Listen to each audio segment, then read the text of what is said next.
Il y a un signe que peu reconnaissent. Un signe que seuls les élus portent.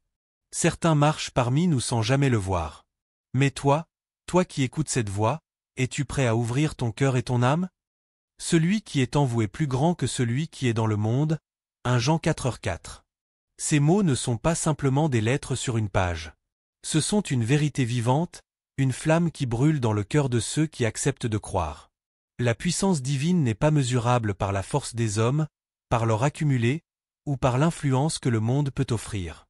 Non. Elle est un feu intérieur, invisible aux yeux des autres, mais éclatant à l'intérieur de l'âme de l'élu. Elle transforme le faible en fort, le timide en courageux, l'angoissé en confiant.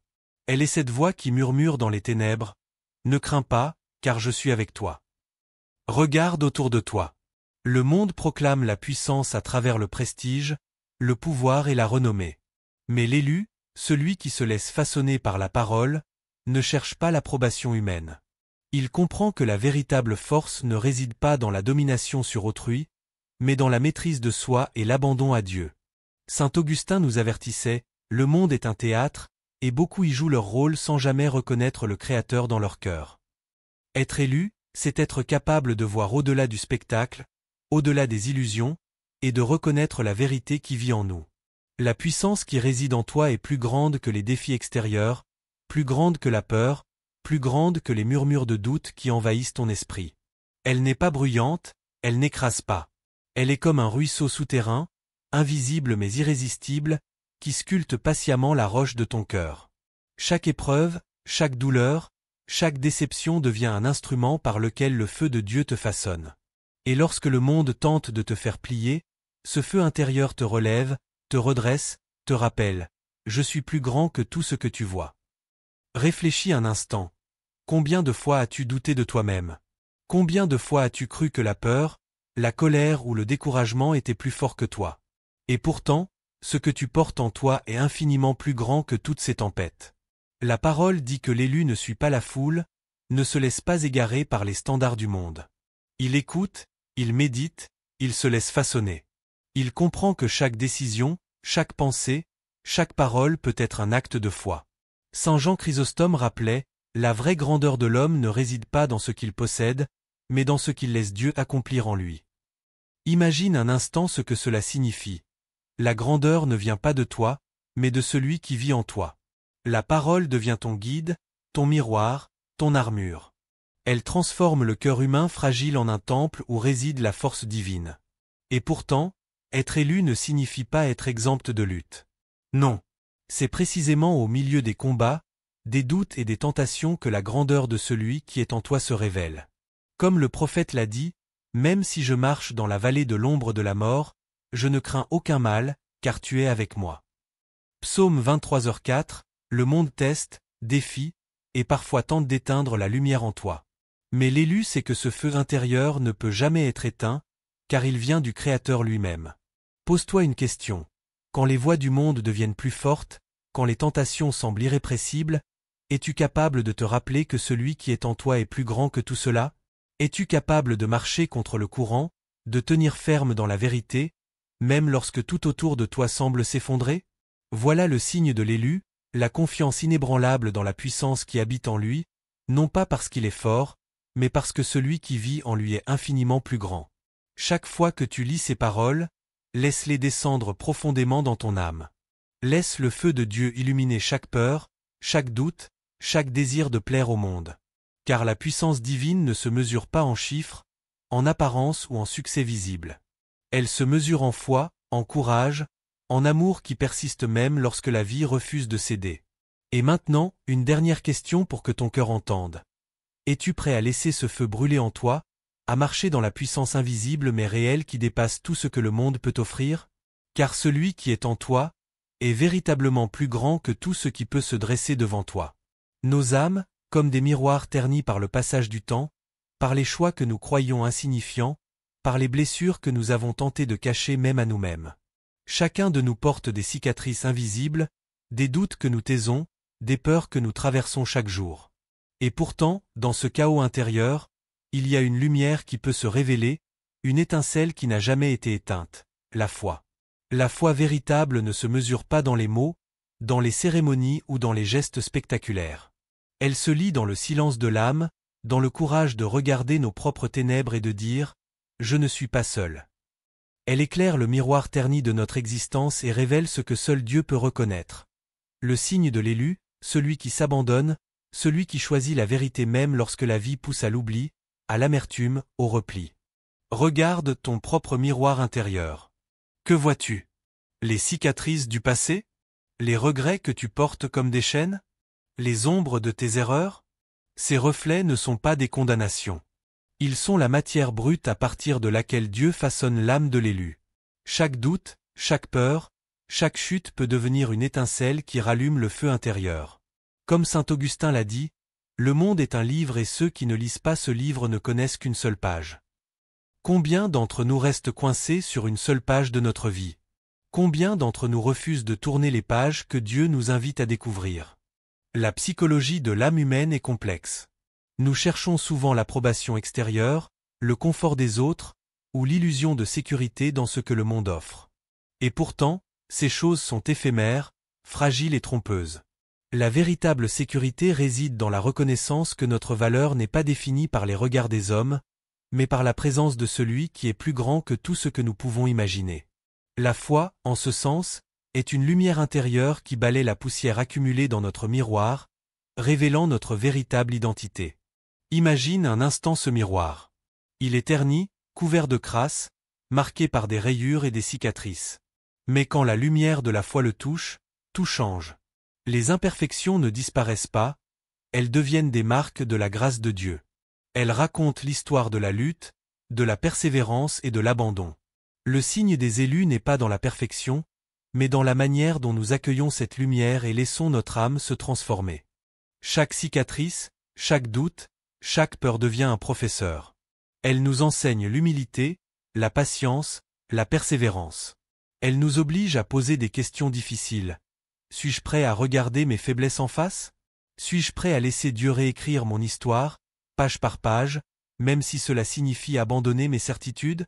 Car c'est là que réside le vrai pouvoir, dans l'abandon total à celui qui connaît nos ombres mieux que nous-mêmes. La foi est souvent silencieuse. Elle ne crie pas, elle ne se vante pas.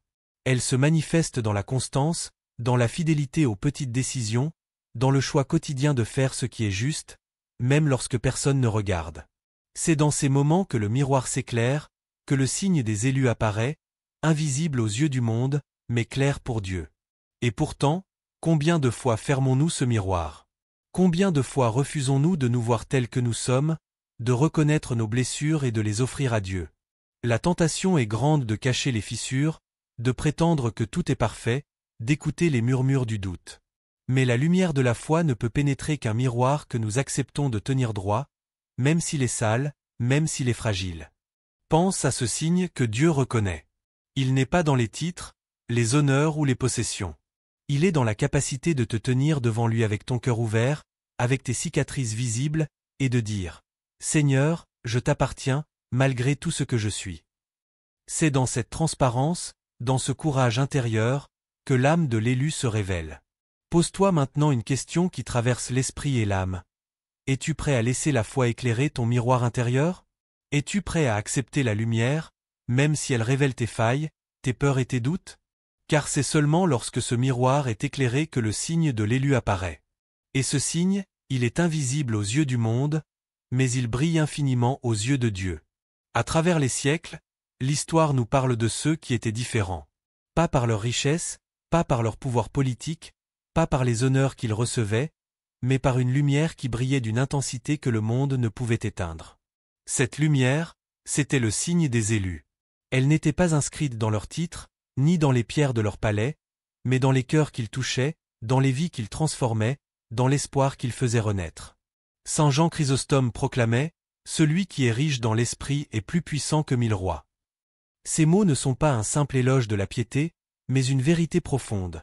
La véritable puissance ne réside pas dans le contrôle des hommes, mais dans la profondeur de la relation avec Dieu. Les élus sont riches de cette puissance invisible, cette richesse spirituelle qui dépasse tout ce que l'or ou le pouvoir terrestre pourrait offrir. C'est cette richesse qui les rend capables de se tenir debout au milieu des tempêtes, de persister dans l'adversité, et de laisser une trace durable dans le monde. Pense à l'histoire des grands prédicateurs, des saints et des visionnaires, de Martin Luther King à Billy Graham, de Catherine Kuhlman aux apôtres des premiers siècles. Chacun d'eux a vécu une vie où le signe des élus se manifestait non pas par la domination ou l'influence sociale, mais par la justice, l'amour et la persévérance. Martin Luther King marchait avec courage au milieu de l'injustice, défiant la peur, risquant sa vie, et pourtant son arme était l'amour et la foi.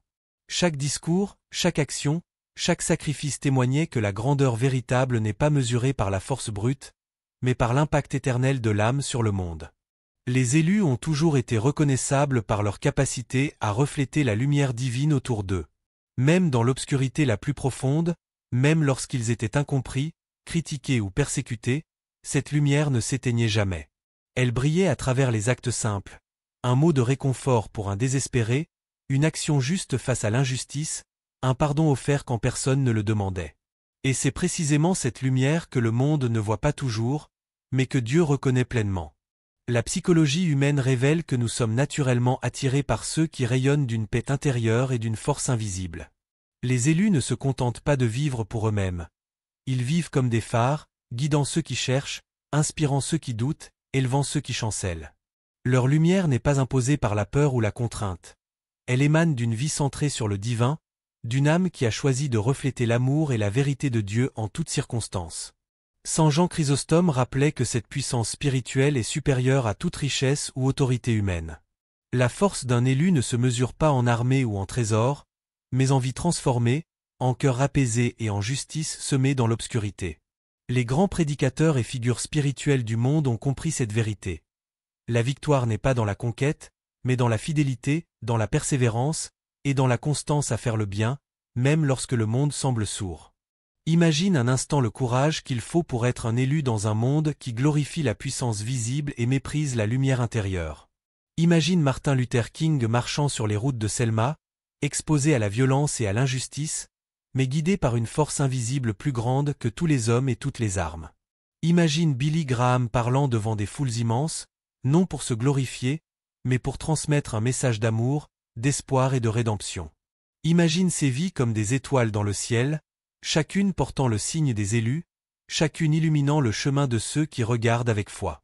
Et si nous regardons plus près de nous-mêmes, nous comprenons que ce signe des élus n'est pas réservé aux héros célèbres ou aux figures historiques. Il est accessible à tous ceux qui choisissent de vivre selon la lumière de Dieu. Chaque acte de justice, chaque parole d'amour, chaque persévérance dans l'adversité devient une étincelle de ce signe, invisible aux yeux du monde, mais éclatante aux yeux du Créateur. Alors, demande-toi, dans ta propre vie, quelle lumière laisses-tu briller? Quand le monde glorifie la richesse, l'influence ou le pouvoir, es-tu capable de marcher dans la lumière silencieuse de l'élu? Car à travers les siècles, Dieu a toujours reconnu ceux qui, malgré tout, choisissent la justice, l'amour et la fidélité. Ces âmes portent un signe que le monde ne peut imiter, mais que Dieu chérit éternellement. Le signe des élus, il n'est pas gravé sur la peau. Il n'est pas inscrit dans un parchemin, ni montré par un symbole visible à l'œil humain. Il ne se lit pas dans les regards des autres, ni dans la manière dont le monde nous juge. Non. Ce signe vibre dans les profondeurs de l'âme, là où le temps et les épreuves ne peuvent l'effacer. Il se manifeste dans le courage de l'amour, dans la constance du pardon, dans la fidélité silencieuse à la vérité. Il brûle dans le cœur de ceux qui choisissent la lumière lorsque tout autour d'eux est obscurité. Chaque âme est un champ où la lumière de Dieu peut germer. Mais combien d'entre nous laissent ce champ envahi par la peur, le doute, la colère ou la haine? Combien restent sourds à l'appel de la grâce parce qu'ils cherchent des signes visibles, des preuves tangibles, des applaudissements humains? Le signe des élus ne se montre pas aux spectateurs du monde. Il se révèle à ceux qui ont osé tendre la main, pardonner quand le pardon semblait impossible, aimer sans limite, sans condition et sans peur. L'amour parfait bannit la peur, 1 Jean 4h18. Ces mots ne sont pas seulement un commandement, ce sont un écho qui résonne dans le cœur de chaque élu. La peur peut paralyser, diviser, limiter. Mais l'amour parfait, éclaire le chemin et transforme le cœur. Il brûle comme un feu sacré, purifiant les doutes, éteignant l'orgueil, et révélant le vrai visage de l'âme. Ce feu n'est pas une flamme extérieure, il est invisible aux yeux humains, mais sa chaleur et sa lumière transforment la vie de ceux qui osent s'y abandonner. Pense à un cœur où brûle cette flamme. Il n'est pas exempt de blessures, de cicatrices ou de faiblesses. Mais c'est précisément dans ces espaces fragiles que la lumière divine brille le plus intensément. Chaque acte de bonté, chaque parole de réconfort, chaque geste de pardon devient une étincelle. Chaque fois que nous choisissons de ne pas répondre à la haine par la haine, chaque fois que nous aidons sans attendre de récompense, chaque fois que nous aimons malgré la peur, nous laissons briller ce signe invisible mais puissant. Es-tu de ceux dont le cœur brûle de cette flamme? Es-tu prêt à laisser cette lumière traverser tes peurs, tes blessures et tes hésitations? Le signe des élus n'est pas dans l'apparence, ni dans le statut, ni dans les réussites visibles. Il est dans la capacité à rester fidèle à ce qui est juste, à ce qui est vrai, à ce qui est bon, même lorsque personne ne regarde. Il est dans la manière dont nous réagissons face à la douleur, face à l'injustice, face à la solitude. Imagine ce feu comme un phare silencieux. Il ne s'impose pas, mais il attire ceux qui cherchent, ceux qui se perdent, ceux qui ont besoin de lumière. Il éclaire les ténèbres, non par la puissance de l'homme, mais par la puissance de l'amour divin qui vit en nous. Les élus ne brillent pas pour eux-mêmes. Ils brillent pour le monde, même si ce monde ne les voit jamais vraiment. Leur lumière est invisible, mais elle transforme les vies. Et pourtant, combien choisissent encore de garder ce feu enfermé, caché, de peur de souffrir, de peur de se révéler, de peur d'être incompris?